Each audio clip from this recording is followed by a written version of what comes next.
স্বাধীনতার 53 বছর পর বেশ্যাখানা খোলা থাকে কিভাবে? বেশ্যাখানার পক্ষে কে আছে আমাকে বলেন? অধিকাংশ বাদ দিলাম, কম অংশ তো পাবেন। পুরো বাংলাদেশ তন্ন তন্ন করে খুঁজলে গুটি কয়েক হাউনাঙ্কেল টাইপের লোক ছাড়া করে পাবেন। না হলে বেশ্যাখানা মুসলমান তো মুসলমান, অমুসলিমরাও চায়, অমুসলিমরাও চায়।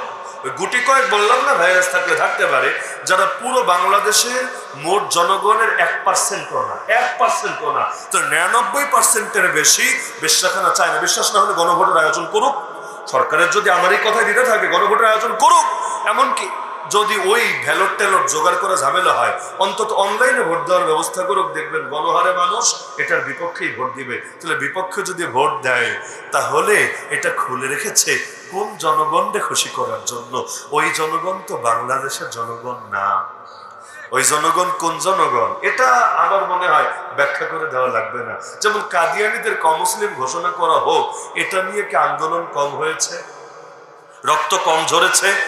এখনো পর্যন্ত হাজার হাজার, এই স্বাধীন বাংলার কথা বলছি, মানে নতুন স্বাধীনতার পর এখনো পর্যন্ত কাদিয়ানীদের দেওয়া মামলা আর হেফাজতের মামলাগুলোর কিন্তু এখনো সমাধান হয়নি।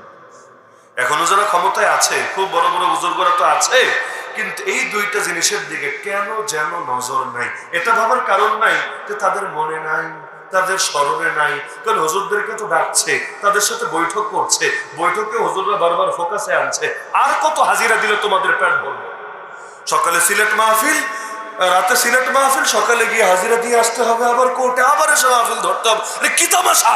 এভাবে আর কতকাল ধরে? এমনকি 21-এর মামলা, শুধু এটা না, 13 সালের মামলাও তো এখনো ডিসমিস হয় নাই। আর কত! কিন্তু ওই বলা পর্যন্তই কেন যেন শুনেও শুনতে পায় না। বাকি সবকিছু সমাধান হয়, হুজুরদের ইস্যুগুলোর কেন জানি সমাধান হয় না। বিভিন্ন ব্যাপার থাকতে পারে, আমার মন বলে এগুলো হলো হুজুরদের হাতে রাখার একটা অস্ত্র। মানে কি, হুজুর ঝামেলা যদি করেন, মামলাগুলো আবার তাজা করে টান দিব, যে কোনো সময় রায় দিয়ে ঢুকাই দিব। রায় হয় নাই, চার্জশিটও দেয় না, রায় দিবে থেকে যে প্রয়োজন পড়লে চার্জশিট দিয়ে চার্জ গঠন করে শুনানি তাড়াতাড়ি করে সাক্ষ্য গ্রহণ করে আপনাদেরকে ঢুকাই দিব। চিন্তার কারণ নেই। এগুলো হলো হাতে রাখার মন্ত্র, হাতে রাখার অস্ত্র। এই যে গণতন্ত্রের কথাও যদি মানতো, যে সকল ক্ষমতার মালিক জনগণ, ওইটাও যদি মানতো, যদিও শিরকি কথা, তাও ওইটাও যদি মানতো, তাও তো বেশ্যাখানা খোলা থাকার কথা না, সুদভিত্তিক অর্থনীতি পরিচালিত হওয়ার কথা না। কারণ সুদের মধ্যে গরিব মানুষের কোনো কল্যাণ নেই। কি সুদের মধ্যে গরিব মানুষের কল্যাণ আছে? মিডল ক্লাসের কল্যাণ আছে? কারো কল্যাণ নাই।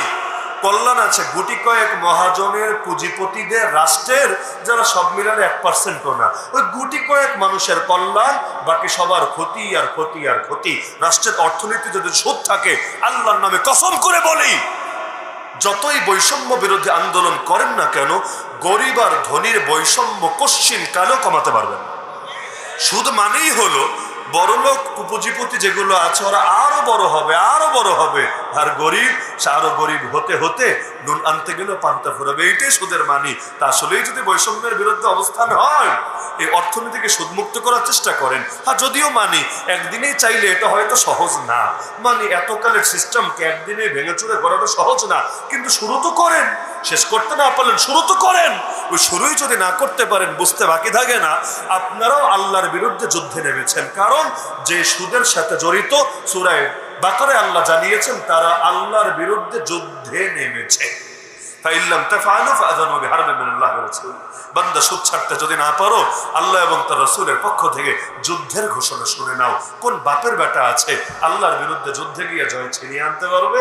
তাহলে অর্থনীতি কিভাবে ভালো হবে? 3 নম্বরে, স্বাধীনতার 53 বছর পরও মদের বারের লাইসেন্স কিভাবে দেওয়া থাকে? স্বাধীনতার 53 বছর পরও এই অমুসলিম, এই যে কাদিয়ানি, এগুলোকে ধোঁকাবাজির সুযোগ কিভাবে দিতে পারে? তোমরাই তো আইডি কার্ডে লিখে দাও, তোমরাই তো পাসপোর্টে লিখে দাও এরা মুসলমান, অথচ তুমি জানো না এরা মুসলমান না, এরা নবীর দুশমন।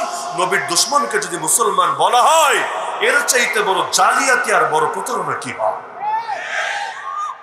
এদেরকে নিষিদ্ধ করলে, নিষিদ্ধ না, অমুসলিম ঘোষণা করলে সমস্যা কোথায়? ভোট কমবে না? ভোট মোটেও কমবে না। আজকে এখনো তো নির্বাচন হয় নাই, কবে হবে আমরা জানি না, আল্লাহ ভালো জানেন। 25-এর লাস্টে না 26-এ, না আরো দেরি হবে, না কিংস পার্টি গঠন হবে, না বাকি জীবন থেকে যাওয়ার চেষ্টা করবে, না আবার আন্দোলন সংগ্রাম হবে, কিচ্ছু জানি না, আল্লাহ জানেন। যাই হোক না কেন, কিন্তু এখন যারা আগামী দিনে ক্ষমতায় যাওয়ার আশায় আছে, যে দলই হোক, সব দলই তো আশায় আছে, আশা ছাড়া কেউ রাজনীতি করে না, এটাই বাস্তবতা।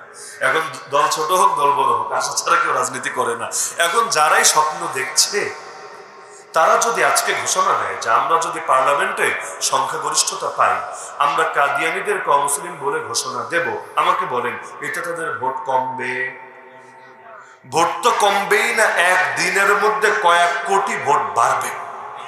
বাস্তবে বলছি, দায়িত্ববোধের সাথে বলছি। এমনকি বাংলাদেশের যত আলেম ওলামা আছে, দিন দরদি তাওহীদ জনতা আছে, তারা বলবে আমরা আছি তোমাদের সাথে। আরে তোমরা তোমাদের দাবি আদায়, আসলে দাবি পূরণের ব্যাপারে, ওয়াদার ব্যাপারে সচেষ্ট থাকো, আমরা ফুল সাপোর্ট দিব তোমাদেরকে। কিন্তু একটা বাক্য বলে না কেন? এটা কি তারা বোঝে না? আমি বুঝে ফেললাম, এত বড় বড় নেতারা বোঝে না? বোঝে, সব বোঝে। তাহলে কেন বলে না? কাদিয়ানীদেরকে অমুসলিম ঘোষণা করলে ভোট কমার আশঙ্কা তারা করে না। কাদিয়ানীর হাতে কয়টা ভোট? পুরো বাংলাদেশ মিলালে কয়টা ভোট? আমারে বলেন, ওই কয়টা ভোট না পেলে লস নাই, আর বিপরীতটা পেলে বহু লাভ আছে। তাও কেন করবে না?